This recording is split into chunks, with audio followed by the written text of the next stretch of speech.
Man can change the world with a bullet in the right place.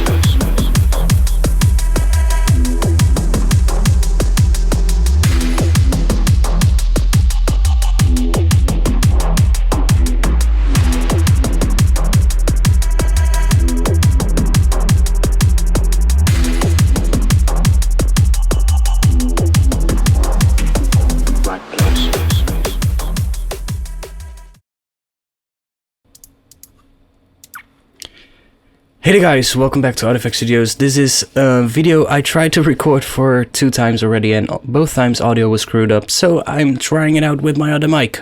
My Rode mic, it's usually the mic that picks up the most noise from my computer, but the other mic is, I don't know, it's sounding really weird, so let's try that one. I haven't made a lot of tutorials recently. I've been working a lot on my music, I've been working a lot on photographs I've been doing, and I just didn't really have the inspiration for the YouTube channel, which I'm starting out again now. So the Tutorial Tuesday track I'm completely stuck with. I'm gonna put that on hold for now. I'm gonna resample everything eventually and then try and finish the track. I'll do a tutorial about it as soon as I get to that. But for now I'm also working on another EP, which is going to be released after the Neurofunk EP. And this one is going to have a lot more dubstep, trappish kind of stuff. I'm working on a few tracks already, which I'm not going to show you yet, but I'm going to be releasing those tracks in a while. And I needed some good snare drum samples, so I've been making a few.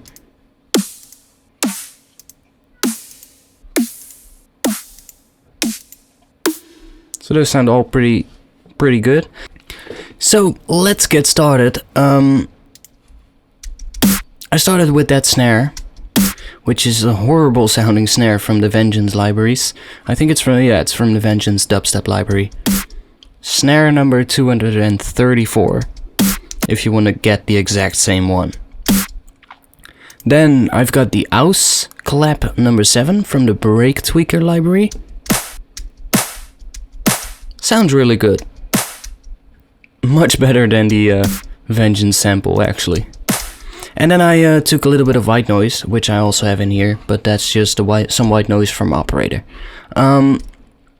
Let's get started. When I create snare drums, big sounding snare drums, I usually work with 3 layers. I have a transient layer, a character layer, and a noise layer. The transient layer has the initial punch of the sound, so it has the initial attack, the transient that's right at the start of the snare drum. The character layer has a clap that usually just gives it a little bit more character to the drum sound. And then I have a noise layer, which is the 3rd layer, which usually just adds the reverb tail to the sound. So I'm gonna start off with the transient layer. So let me bring the volume up so that you can hear it all clearly. Now, this is just the same snare drum sample as that one, except I added a nice fade out, so I'm just capturing that start of the sample. I could have made it shorter, but I actually liked this one with a little bit more of the actual snare drum sound in it. All these I've done the same thing, but then really made this like a lot shorter. So maybe something like that. For this one I kept it like this. I also pitched this up 1 semitone, so that's why it might sound a little bit different from this one. So on that layer I then have a little bit of processing, because without that it's not gonna sound too good. But before I do that, I first need to show you actually the other layers. So I then have the clap layer, which I'm doing the same thing. I'm also adding the fades, and this clap sample, by the way. It's just much lower in volume than the transient. So those two together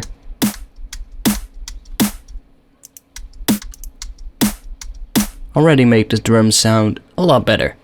Then I have some white noise, which is just some white noise from Operator. If I take out the fade. You can hear it, it's just white noise, but I added a fade, so we get that. Just adds the tail to the drum sound. So those are the actual 3 layers that I use to create this. And as you can see, when I bring up all the fades, you can see that the transient is the only one that has a decreasing fade out, or let's say the transient is the only one that does not have fade in.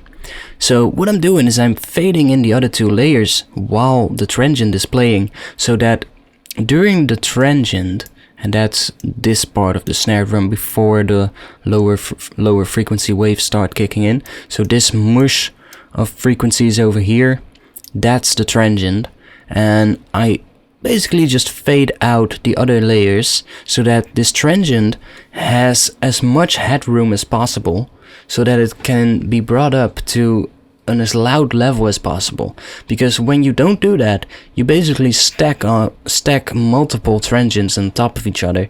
You know, the white noise doesn't really have a transient, but the clap, it does have a transient. So if I do this, you're just stacking those transients on top of each other. And now you just have the transient, and then the clap comes in and the white noise comes in afterwards. So just makes the drum sound a little bit cleaner. And clean is a little bit weird right here because it's a pretty heavy drum sound, but believe me, it makes a big difference. Then on the layers itself, there's a lot of processing going on. So I have an audio effect rack here with first an EQ8 to the transient layer. So we go from this to that, just tightening up the transient. We're boosting a little bit around 200 Hz to get that body, really that drum sound that punches you in the chest. That's around the 200 Hz area, so definitely want to boost that. And I'm adding a little bit of highs to the transient.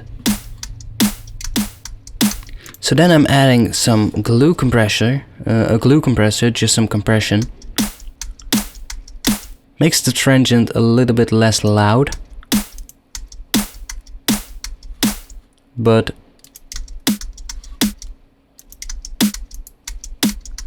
it also controls the peak of the transient, and that's basically what I wanted. So then the character layer, which is the clap, not much processing on this one. Just removing those muddy low frequencies. So that's from this one to this one. Much cleaner drum sound instantly without those low frequencies. Then on the white noise, same thing basically.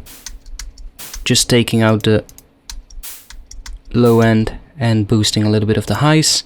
So that turns this into that. Much better drum sound immediately. So then I have a bus track, and on this bus track there's quite a lot of processing going on. The first thing I've done is I added another EQ, boosting around the 200 Hz area again, taking out a little bit of the mids to create a little bit more of a hollow sound, and then boosting the highs and rolling off the super high frequencies, because I don't think we need those. You don't hear that much of a difference. It's slightly less harsh in the high frequencies. Then I'm doing a little bit of multiband compression, compressing the highs the most, and then just adding a little bit of compression to the mids. Adding some volume, but also evening out the levels of the separate layers like the mids and the highs. Not doing any compression to the low frequencies because there's not really that much going on below 120 Hz anyway. So I think that sounds quite good.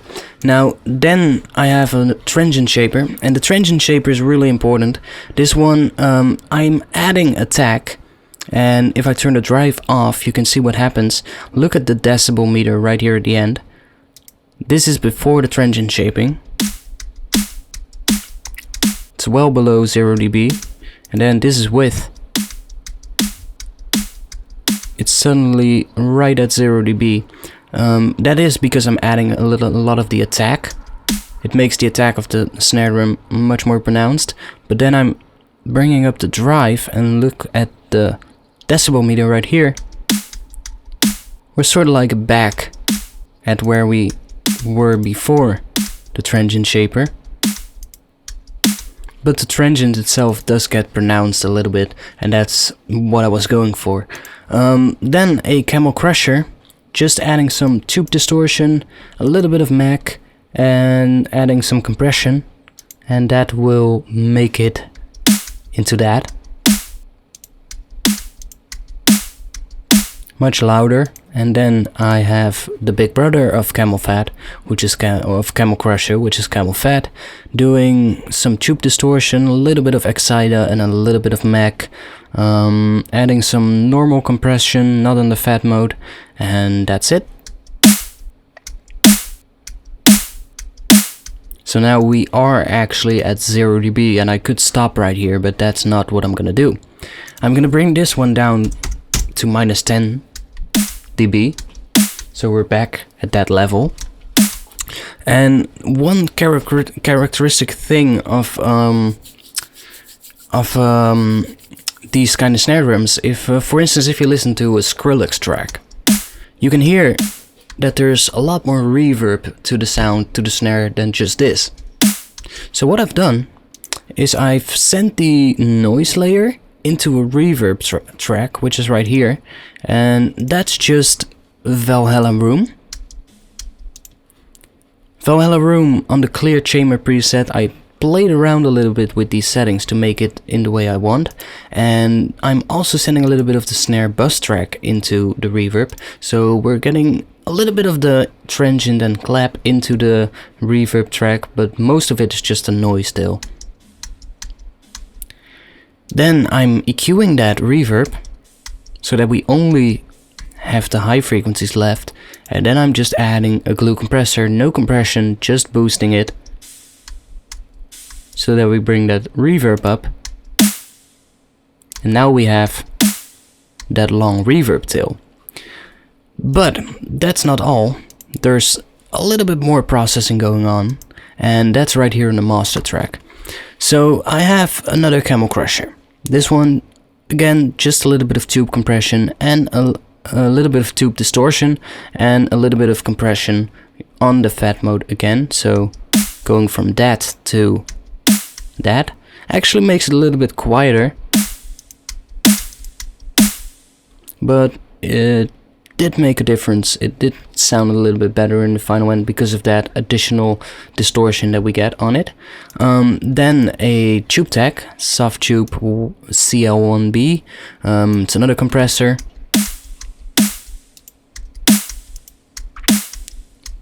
I feel this one is great on drums. It really tightens up the transient. Makes it sound really nice. And then the Audio Damager Rough Rider is another compressor which tends to low pass your signal at around 16 to 18k. So we lose a lot of the high frequencies. I don't know if I want to keep this compressor, but let's keep it in for now and let's see what we can do with the Isotope Ozone. Because in Isotope Ozone I'm basically doing a lot more processing to bring it up to where I want. First I added a little bit of reverb, so this is the reverb that's being added. Just some reverb in the mids. So this without and this with. It's really small difference, but I feel it does make it sound quite good. Then I have a harmonic exciter, adding a lot of exciting,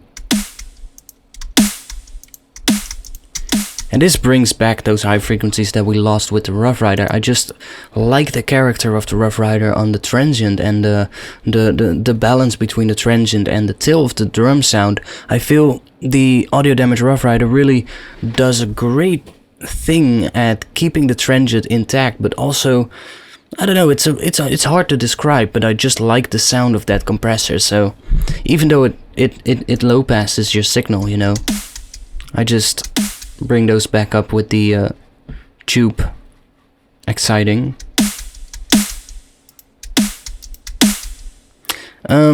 Then going into the multiband dynamics, which is just adding some compression. I usually start with one of the presets for this and just tweak it around, playing around with these, you know, just to give it some more compression. So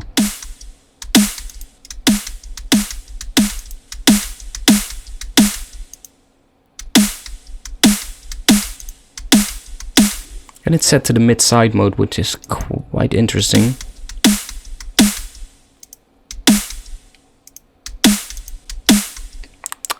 Doesn't make it sound a little bit tighter.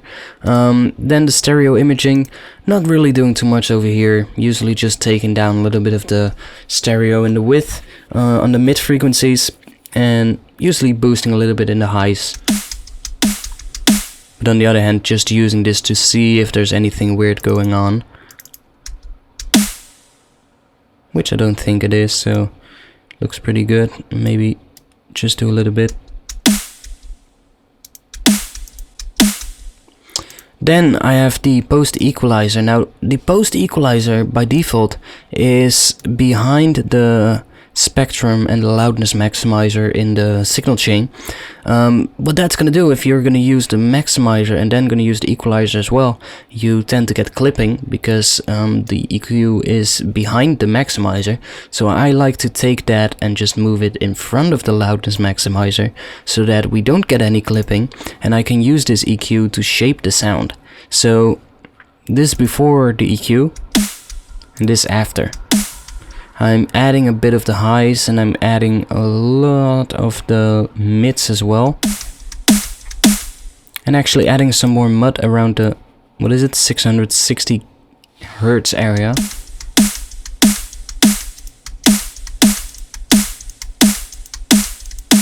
Actually dirties up the snare drum a little bit, but I feel that sounds quite good.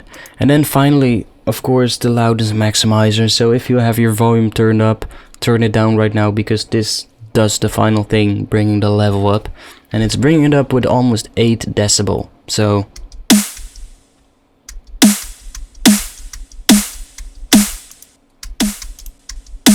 that's making a huge difference. And yeah, that's basically it. So the loudness maximizer, I can show you it, there's nothing too crazy going on. IRC number 3, that's the one I like the most. Just turn that on usually and turn stereo link on. I like the balance setting and the crisp setting.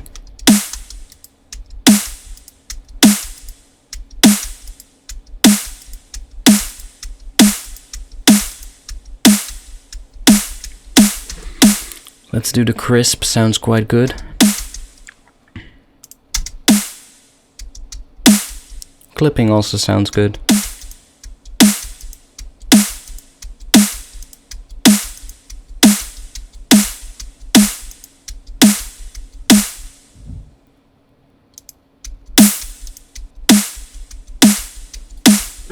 I quite like the sound of that. Usually I put the character to slow. I can also put it at fast, but don't like the sound of that. I like it when it's on low. It doesn't really do too much over here, but when we go further with this, you can start to hear what happens.